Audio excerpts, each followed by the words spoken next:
Hello students, welcome back to the next lecture of chapter number 2. Last lecture में हमने last 2 lecture से हम problem sums कर रहे थे.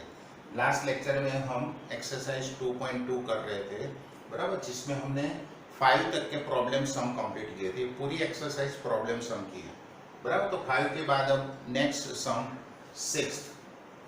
इसमें है क्वेश्चन है 3 consecutive integers add up to 51. Then find these integer.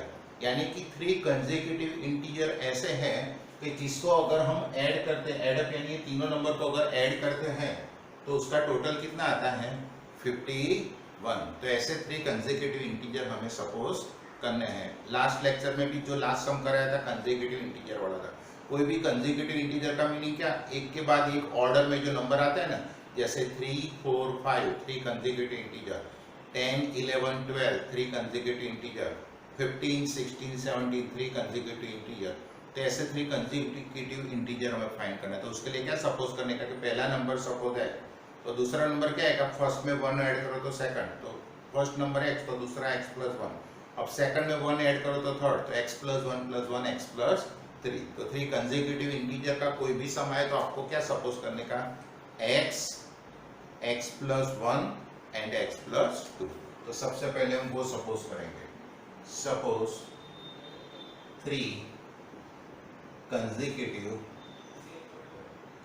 Positive integers, sorry positive नहीं, सिर्फ consecutive इंटीजर्स है. 3 consecutive integers are x + 1 and x + 2. बराबर, ये 3 consecutive इंटीजर सपोज किए. अब इक्वेशन बनाते हैं तो क्या लिखा है, दे एड अप टू 51. यानी कि ये तीनों नंबर को हम ऐड करते हैं तो 51 आता है. तो अब तीनों को ऐड करते हैं. First number x plus second x + 1 plus third x + 2 is equal to 51. बराबर, अब ये तीनों को प्लस करो, x + x तो 3x, फिर 1 + 2 1 + 2 3 is equal to 51. So 3x + 3 is equal to 51. अब ये जो +3 है उसको राइट साइड ले जाओ तो -3 हो जाएगा. So 3x is equal to 51 - 3. 51 - 3 means क्या आएगा, 48. So 3x is equal to 48. तो x is equal to 48/3. तो 48 को 3 से डिवाइड करेंगे तो क्या आएगा, 16. 16 3 = 48. तो x की वैल्यू मिली 16. अब हमें 3 नंबर फाइंड करने हैं. पहला नंबर x था तो x is equal to 16. दूसरा नंबर x + 1 था तो x की जगह 16 रखो तो 16 + 1 तो 17. एंड थर्ड नंबर x + 2 था तो उसमें x की जगह 16 रखो तो 16 + 2 18. So answer 3 consecutive integers are 16, 17 and 18. यहाँ मैं आंसर लिखता हूँ. आंसर 3 consecutive integers are, आपको पूरा स्टेटमेंट लिखने का, यहाँ स्पेस कम है इसलिए मैं नहीं लिखता. 16, 17 and 18. These are 3 consecutive integers. Okay. Now next sum. Sum number 7. The sum of 3 consecutive multiples of 8 is 888. Find the multiples. अब 3 consecutive multiples of 8. 8 के मल्टीपल में आते हैं ऐसे 3 consecutive इंटीजर लेने हैं और इसका एडिशन क्या है 888. तो फाइंड दोस मल्टीपल. तो पहले तो हम 3 consecutive इंटीजर इसकी तरह सपोज ही कर लेंगे, x + 1 x + 2. 3 consecutive इंटीजर कौन से, एक पहला x, दूसरा x + 1 और तीसरा x + 2. अब यहाँ consecutive multiples of 8 लेना है तो वो क्या होंगे, therefore 3 consecutive multiples of 8 are. ये सबको 8 से मल्टीप्लाई कर देना. पहला नंबर x है तो उसको 8 से मल्टीप्लाई करो तो 8x. दूसरा नंबर x + 1 उसको 8 से मल्टीप्लाई करो तो 8 इन द ब्रैकेट x + 1. तीसरा नंबर x + 2 इसको 8 से मल्टीप्लाई करो तो x + 2. क्यों 8 से मल्टीप्लाई किया, क्योंकि यहाँ consecutive multiples of 8 किया है. तो 8 के मल्टीपल में यानी कि 8 के टेबल में आते हैं ऐसे 3 consecutive नंबर. एक के बाद एक 8 के टेबल में 3 नंबर आते हैं, वैसे कोई भी 3 नंबर है ऐसे. अब ये जो 3 नंबर है उसका sum of these 3 consecutive multiples of 8 are 888। तो ये तीनों नंबर का टोटल करोगे तो क्या आएगा 888। तो इक्वेशन ऐसा बनेगा, फर्स्ट नंबर 8x, अब दूसरा 8 इंटू एक्स प्लस 1 है, तो उसको मल्टीप्लाई कर देते हो। 8 इंटू एक्स क्या होगा, या तो पहले एक बार ऐसा ही लिखता हूँ आपको कंफ्यूजन हो इक्वेशन बनाने। दूसरा 8 into x plus 1 and third 8 into x plus 2। ये तीनों का टोटल क्या होगा 888। ओके, अब इसको हम सॉल्व करेंगे। देखो 8x, ये ब्रैकेट निकालेंगे तो 8 into x 8x, 8 into 1 8, 8 into x 8x, 8 into 2 16 is equal to 888। अब ऐड करो 8x plus 8x plus 8x तो क्या होगा 24x, फिर plus 8 plus 16, 16 plus 8 24 is equal to 888, बराबर। और प्लस 24 को राइट साइड ले जाएंगे तो minus 24, 24x equal to 888 minus 24। तो therefore 24x is equal to, अब 888 माइनस 24 सब्ट्रैक्शन करो तो 8 माइनस 4 4, 8 माइनस 2 6 एंड देन 864 आएगा। 24x is equal to 864। तो अब x इज इक्वल टू क्या होगा, फिर 24 को राइट साइड ले जाओ तो अपन में आएगा 864 अपॉन 24, बराबर। अब कैंसलेशन आप कर सकते हैं, देखो साइड में मैं करके बताता हूँ। 864 डिवाइडेड बाय 24, 24 1 जा 24, 24 2 जा 40, 24 3 जा 72, बराबर। सॉरी यहाँ कुछ गलती होती है, 24 70, हाँ सॉरी यहाँ सब्ट्रैक्शन में मिस्टेक है, 6 माइनस 2 4 144।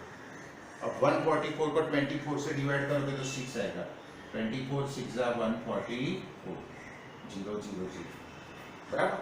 तो 864 को 24 से डिवाइड करोगे 24 1 जा 24 36 है। तो x की वैल्यू आपको क्या मिलेगी 36 मिलेगी, x की वैल्यू आपको मिलेगी 36। ओके, तो x की वैल्यू मिल गई। अब हमें फाइंड क्या करना है, फाइंड 3 कंसेक्यूटिव मल्टीपल्स ऑफ 8। 8 के जो मल्टीपल्स है वो फाइंड करना है, यानी जो x प्लस 1 x प्लस 2 तो कंसेक्यूटिव इंटीजर है, लेकिन 8 के मल्टीपल क्या है 8x 8x प्लस 1 और 8x प्लस 2, ये तीन की वैल्यू हमें फाइंड करनी पड़ेगी, बराबर। तो पहला नंबर 8x है, तो 8 इंटू एक्स की जगह 36 लीजिए, इसको मल्टीप्लाई करेंगे हम,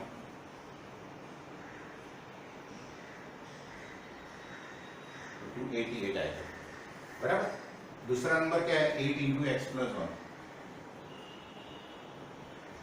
एक्स की जगह 36 लिख दो, 36 प्लस 1 तो 8 इंटू 37, तो 8 इंटू 37 पर तो क्या आएगा 296, बराबर। और थर्ड नंबर क्या है 8 into x plus 2, 8 into x की जगह 36 प्लस 2, 8 इंटू 38 और 38 इंटू 8 करो, बराबर। तो क्या आएगा 304, बराबर। तो जो 3 8 के मल्टीपल से वो आएंगे 288 296 304। हमें चेक करना है तो कर सकते हैं, तीनों का एडिशन करोगे तो 888 आता है कि नहीं वो हम चेक करते हैं। पहला number 288, second 296 and third 304 add करते हैं। देखो 888 आ गया टोटल, यानी करेक्ट है, बराबर। तो आंसर में क्या लिखना है, answer 3 consecutive multiples of 8 are 288 first with 296 and third 304. This is the answer. Okay, बराबर। तो ये सम कंप्लीट होता है यहाँ पर। और नेक्स्ट सम एक, मैंने पूरा सम नहीं लिखा है, बहुत लंबा है इसलिए मैंने शॉर्ट में लिखा है क्वेश्चन, फिर भी मैं रीड करता हूँ पूरा क्वेश्चन क्या है 8 नंबर का। 3 consecutive integers are such that when they are taken in increasing order and multiplied by 2, 3 and 4 respectively, they add up to 74. Then find these numbers. तो ऐसे 3 consecutive integers है कि जिसको ऑर्डर में 2, 3 और 4 से मल्टीप्लाई करेंगे तो आंसर क्या आएगा 74। तो फाइंड दोस नंबर। तो इसकी तरह है, यहाँ मल्टीपल ऑफ 8 था, सबके लिए 8 से मल्टीप्लाई करना था। यहाँ फर्स्ट नंबर को 2 से, सेकंड को 3 से और थर्ड को 4 से मल्टीप्लाई करना है, मेथड सेम है। तो पहले हम 3 कंसेक्यूटिव इंटीजर सपोज कर लेंगे, बराबर। सपोज 3 कंसेक्यूटिव इंटीजर्स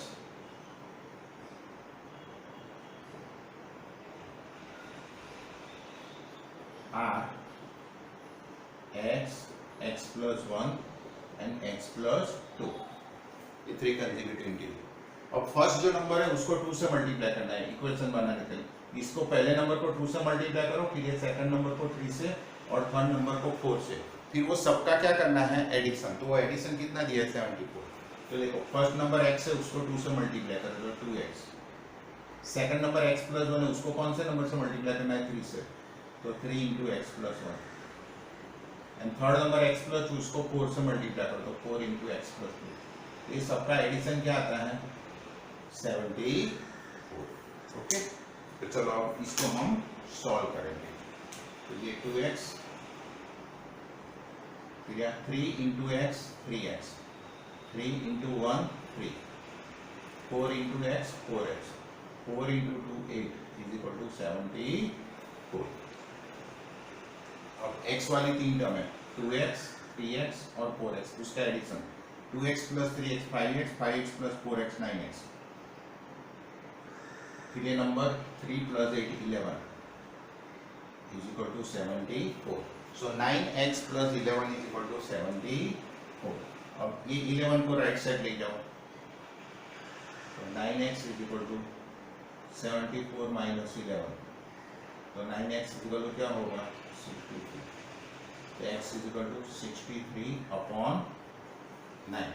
63 को 9 से डिवाइड करो, 9 7 जा 63, तो x इज इक्वल टू क्या आएगा, 7। x की वैल्यू मिली 7। अब हमें 3 कंसेक्यूटिव इंटीजर फाइंड करना है, बराबर। तो पहला नंबर x था, x की 7 वैल्यू। दूसरा नंबर क्या था, x प्लस 1, तो 7 plus 1 8, and third number x plus 2, तो x 7 plus 2 9. So answer 3 consecutive integers are 7, 8 and 9. This is the answer. 3 consecutive integers are 7, 8 and 9. Okay, write down. The ages of Rahul and Harun are in the ratio of 5:7. The ages of Rahul and Harun, दो friends है Rahul and हारून, उसकी as का ratio है 5:7। अब आगे की है 4 years later the sum of their ages will be 56 years। 4 year later यानी कि after 4 years sum of their age will be 56 years। then what are their present age, दोनों की प्रेजेंट एज फाइंड करनी है, बराबर। तो राहुल और हारून की जो एज है उसका रेशियो दिया, उस पर हम उसकी प्रेजेंट एज सपोज करेंगे। दोनों की एज का रेशियो 5:7 है, तो पहले एज जो है वो रेशियो है वो राहुल के लिए, तो राहुल की एज हम 5x सपोज करेंगे, और दूसरा जो रेशियो है वो हारून की एज के लिए, तो उसकी एज हम 7x सपोज करेंगे, बराबर। 5:7 तो पहले की 5x, दूसरे की 7x। तो सबसे पहले हम लिखेंगे सपोज, और जब भी कोई भी एज वाला सम आता है आपको ऑलवेज प्रेजेंट एज ही सपोज करने की। तो suppose present age of Rahul is 5x years and present age of Harun is, तो उसका रेशियो 7 है तो 7x years, बराबर। राहुल की प्रेजेंट एज 5x years और हारून की प्रेजेंट एज 7x years। अब क्या बोला है कि 4 years later यानी कि आफ्टर 4 years, तो आफ्टर 4 years मीन्स दोनों की एज में 4 years हमें ऐड करने के, कि सपोज आपकी अभी एज सपोज 12 years है, तो आफ्टर 4 years आपकी एज क्या होगी, तो आप क्या करोगे, 12 में 4 ऐड करोगे, 12 प्लस 4 तो 16। तो वैसे आफ्टर 4 years तो दोनों की एज में 4 years ऐड करेंगे, बराबर। तो after 4 years age of Rahul, तो अभी उसकी 5x है, तो आफ्टर 4 years क्या होगी, 5x plus 4। And age of Haroon, तो हारून की अभी एज है 7x, तो आफ्टर 4 years क्या होगी, 7x प्लस 4। और उस वक्त दोनों की एज का सम यानी कि दोनों एज का टोटल क्या होता है 56, तो अब दोनों को ऐड कर दो, तो राहुल की एज 5x प्लस 4 प्लस हारून की एज 7x प्लस 4 और दोनों की एज का टोटल कितना होता है 56, बराबर। अब इसको सॉल्व करेंगे तो देखो 5x प्लस 7x तो 12x plus 4 8 is equal to 56, so 12x plus 8 is equal to 56. Now take it right side. 12x is equal to क्या होगा 56 minus 8. 56 minus 8 करोगे तो 48 आएगा. तो 12x is equal to 48. 12x 48 तो x is equal to क्या आएगा? तो ये 12 है उसको राइट साइड ले जाओ तो 48 upon 12 बराबर. 48 upon 12 करोगे तो क्या आएगा 4. तो x is equal to क्या आया 4 आया बराबर. अब ये आंसर नहीं है, आंसर में हमें क्या फाइंड करना है राहुल और हारून की प्रेजेंट एज. तो present age of Rahul, Rahul की प्रेजेंट एज हमने क्या सपोज की है 5x, तो उसमें x की वैल्यू रख दो तो 5 into x 4 तो 5 4 जा 20 years बराबर. तो राहुल की प्रेजेंट एज हुई 20 years and present age of Haroon तो उसकी प्रेजेंट एज हमने ली है 7x years तो 7 into x की जगह 4 तो 7 4 जा 28 years बराबर. तो राहुल की प्रेजेंट एज 20 years एंड हारून की प्रेजेंट एज 28 years बराबर. तो यहाँ सम कंप्लीट. अब नेक्स्ट सम क्वेश्चन नंबर 10 उसका क्वेश्चन रीड करता हूँ. उसमें ऐसा दिया है the number of boys and girls in a class are in the ratio of 7:5. यानी एक क्लासरूम में जो बॉयज एंड गर्ल्स है उनके नंबर का रेशियो 7:5 है बराबर. अब आगे लिखा है the number of boys is 8 more than number of girls. यानी कि जो बॉयज के नंबर से वो गर्ल्स से 8 ज्यादा है. Then what is the total class strength. Class की टोटल स्ट्रेंथ यानी क्लास में बॉयज और गर्ल्स मिला के टोटल कितने स्टूडेंट्स है वो हमें फाइंड करना है बराबर. तो चलो पहले रेशियो दिया उस पर से सपोज करेंगे कि बॉयज और गर्ल्स के नंबर का रेशियो 7:5 तो सपोज बॉयज के नंबर 7x और गर्ल्स के नंबर 5x ऐसे सपोज करेंगे पहले. तो suppose number of boys is equal to 7x and number of girls is equal to 5x बराबर. ये हमने सपोज कर लिया. अब क्या बोला है कि boys is 8 more than girls. यानी हम वर्ड्स में लिखे तो ऐसे भी लिख सकते हैं कि नंबर ऑफ बॉयज वो गर्ल्स से 8 मोर है यानी कि number of girls plus 8. Boys के नंबर गर्ल्स के जितने नंबर है उससे 8 ज्यादा है बराबर. तो number of boys is equal to number of girls plus 8. अब नंबर ऑफ बॉयज क्या सपोज किया है 7x is equal to number of girls क्या है 5x प्लस 8. तो 7x is equal to 5x plus 8 ये हमारा इक्वेशन बनेगा. अब इसको हम सॉल्व करेंगे तो 5x को लेफ्ट साइड ला दो तो 7x minus 5x is equal to 8. 7x minus 5x means 2x is equal to 8. तो x इज इक्वल टू क्या आएगा 8/2 तो x की वैल्यू मिली 4 बराबर. अब number of boys and girls तो नंबर ऑफ बॉयज तो बॉयज कितने हैं 7x तो उसमें x की वैल्यू रख दो. x क्या है 4 तो 7 into 4 is equal to 28 and number of girls तो गर्ल्स कितने हैं 5x उसमें x की जगह 4 रख दो तो 5 into 4 तो 20. तो क्लास में बॉयज 28 और गर्ल्स 20. अब यहाँ टोटल स्ट्रेंथ ऑफ क्लास पूछिए यानी कि क्लास के टोटल स्टूडेंट्स पूछे तो बॉयज और गर्ल्स दोनों को ऐड कर देंगे बराबर. तो total strength of class is equal to तो boys 28 plus girls 20 is equal to 48. यानी कि total number of students in the class is 48. Okay. पहले नंबर ऑफ बॉयज और नंबर ऑफ गर्ल्स सपोज किया फाइंड किया फिर दोनों को ऐड कर दिया. ओके. तो ये सम यहाँ कंप्लीट होता है. अब लास्ट सम बराबर.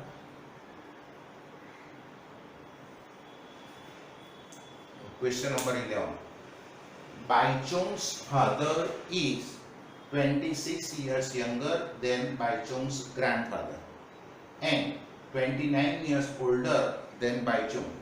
Then if the sum of their ages is 135 years, then find the age of each of them. 3 person है, एक बाइचुंग, उसके फादर और बाइचुंग के ग्रैंडफादर, इसका मीनिंग कि बाइचुंग के फादर 3 पर्सन है, उसकी एज हमें फाइंड करनी है, बराबर। तो पहले हम सपोज करेंगे, मैं थोड़ा यहाँ ड्रॉप कर देता हूँ।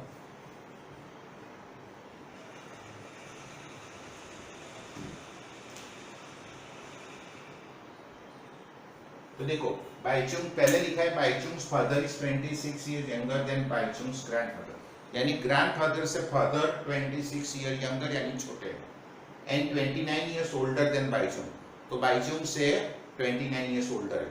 अब ये तीनों की एज को हम ऑर्डर में अरेंज करें तो सबसे छोटा होगा बाइचुंग, सबसे छोटा कौन होगा? बाइचुंग। फिर उससे बिगर कौन होंगे? उसके बाद उसके फादर, बाइचुंग के फादर, और उससे ओल्डर कौन होंगे? बाइचुंग के ग्रैंडफादर।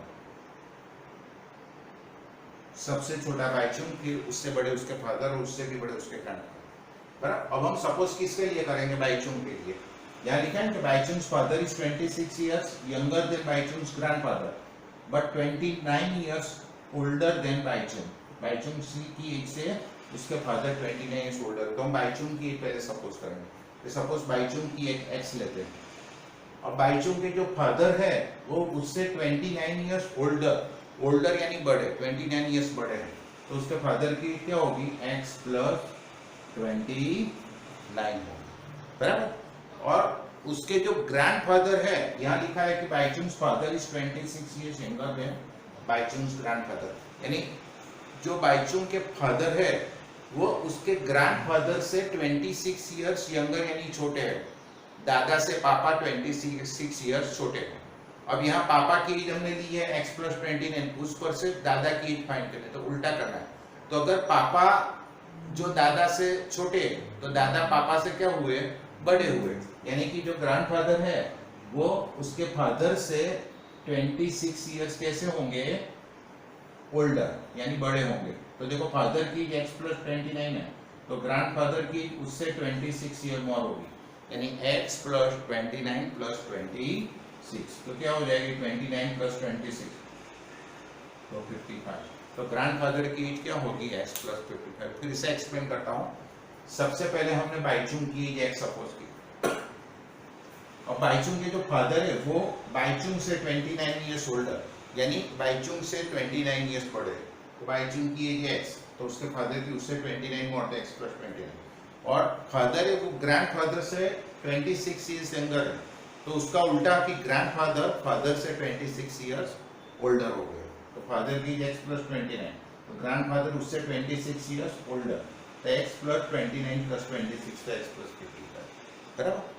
तो ऐसे पहले सपोज करने का, फिर उसकी एज का टोटल दिया है 135, उस पर से इक्वेशन बनेगा, बराबर। तो पहले हम ये जो सपोज किया वो आपको स्टेटमेंट में लिखने का, suppose present age of Baichung is equal to x years, फिर present age of his father x plus 29 years, and present age of his grandfather, दादाजी, तो x plus 29 plus 26 का x plus 55। अब ये तीनों की एज का टोटल 135, उस पर से इक्वेशन बनाएंगे। तो देखो बाइचुंग की एज x प्लस फादर की x plus 29 प्लस ग्रैंडफादर की x plus 55 is equal to 135, तीनों की एज का टोटल। अब x plus x means 3x, 29 plus 55 84 is equal to 135, तो 3x plus 84 is equal to 135। Now take 84 right side, तो 3x is equal to 135 minus 84, 3x equal to 51, x equal to क्या होगा? 51 upon 2, x is equal to 70, बराबर। ये x की value मिली। अब हमें तीनों की एज फाइंड करनी है। तो पहला Baichung, age of Baichung, short में लिखता हूँ थोड़ा स्पेस कम है तो। बाइचुंग की एज x है तो वो आई 17 ईयर्स। फिर एज ऑफ हिज फादर यानी बाइचुंग के फादर, तो उसकी एज हमने कितनी सपोज की है, x + 29, तो x 17 + 29 46 years.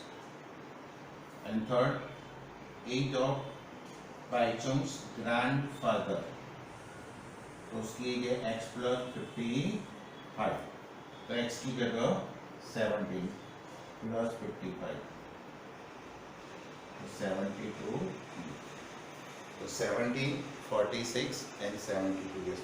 ये तीनों का आप टोटल करना है तो आप चेक कर सकते हो वो टोटल कितना आएगा, 135। ओके, आई होप कि आपको बराबर समझ आ गया। राइट।